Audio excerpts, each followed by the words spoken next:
Je n'arrive plus à chier. Oui, vous m'avez bien entendu, je n'arrive plus à aller aux toilettes. S'il vous plaît, ne riez pas de moi. Je suis un brouteur, mais genre, moi, je parlais pas avec les blancs. Ce que je faisais, moi, c'est que je faisais croire aux gens que je suis un marabout, que je suis très fort dans le spirituel et tout.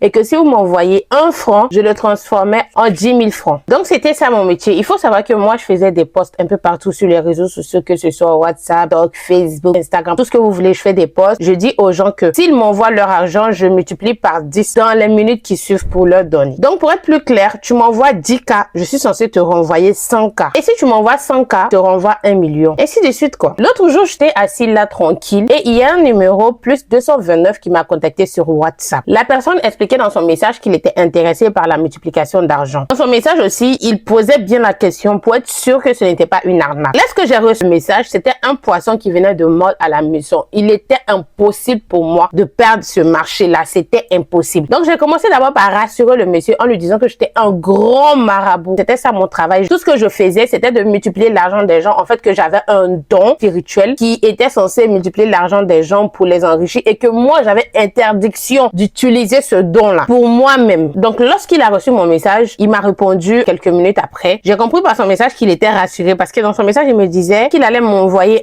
1 million et que, pardon pour l'amour de Dieu, qu'il avait confiance en moi. Il espère que ça ne serait pas une arnaque. Je lui ai dit de pas s'inquiéter pour ça. Que il m'envoie ces 1 million et que dès que je vais les recevoir, je transformerai ça en 10 millions et que je l'expédierai ça dans la journée. Net que j'ai compris que le gars était tombé dans le truc. J'ai appelé mes collègues. Je leur ai dit, hey les gars, préparez-vous. Ce soir, on va aller fêter. On va aller faire la fiesta. Quelques heures plus tard, le gars m'a envoyé la photo d'un bordereau Western Union. Il avait fait le transfert de 1 million. Il dit que c'était guinguette. Il était couché là. Je ne savais même pas quoi faire. J'étais même pas sûr que le gars allait envoyer l'argent. Vous comprenez un peu? J'étais couché dans ma chaleur, dans la galère. Je savais même pas comment il allait faire pour manger. Donc, dès que j'ai reçu le bordereau, j'ai sauté. J'allais retirer les 1 million. J'ai envoyé un message au monsieur pour dire que j'ai retiré l'argent pour qu'il soit tranquille, pour pas qu'il marcelle dans la journée et tout. Et avec mes amis, ce soir-là, on est allé, on a fêté, on a bouffé presque la moitié de l'argent du monsieur. Le lendemain, le monsieur m'a envoyé un message. Vu que j'étais censé lui renvoyer son argent le même jour dans la journée et que je ne l'ai pas fait, le lendemain, il m'a envoyé un message pour savoir si tout allait bien et qu'est-ce que s'est passé parce qu'il n'a pas reçu son argent. Du coup, je lui ai dit de pas s'inquiéter qu'il y a eu un souci avec les esprits. Il y a eu un souci avec les esprits et que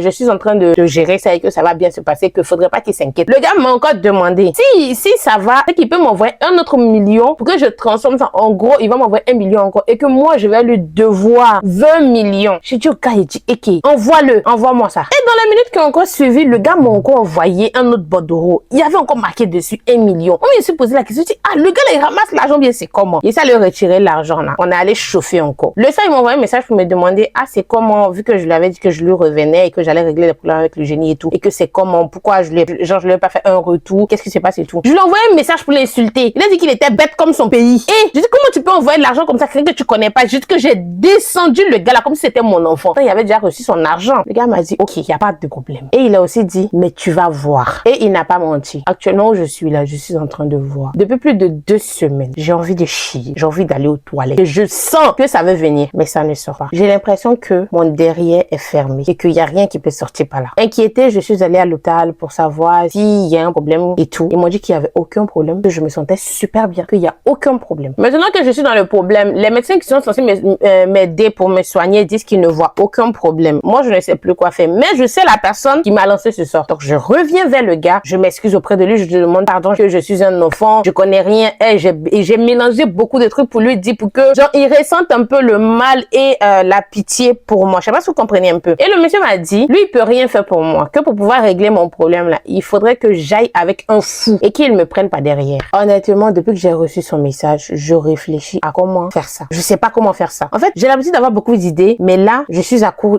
j'ai plus d'idées. Je sais pas comment je vais m'approcher d'un fou déjà et pour qu'il me fasse ça en fait. Je sais pas si vous comprenez un peu. Je suis retournée à la clinique et je leur ai expliqué que là, ça ne va pas. En plus, je suis devenue très ballonnée parce que le caca s'accumule, mon ventre se gonfle et moi, je ne me sens pas bien. Du coup, ce qu'ils ont fait, vu qu'ils voient que je n'arrive pas vraiment avec tous les cachets et tout ce qu'ils m'ont donné, il y a rien qui va. Ils m'ont mis une sonde pour pouvoir faire sortir un peu de caca pour mon ventre descende un peu et honnêtement, ça m'a soulagée. Mais là où je suis, je ne sais pas comment résoudre ce problème-là. Ce n'est pas mon histoire. Ce n'est pas mon histoire. Ce n'est pas mon histoire. Il dit que tu prends l'argent des gens. Ça ne te suffit pas. Tu l'insultes. Ça aussi, ça ne te suffit pas. Tu insultes son pays aussi. Toi, tu as plus jamais fait caca.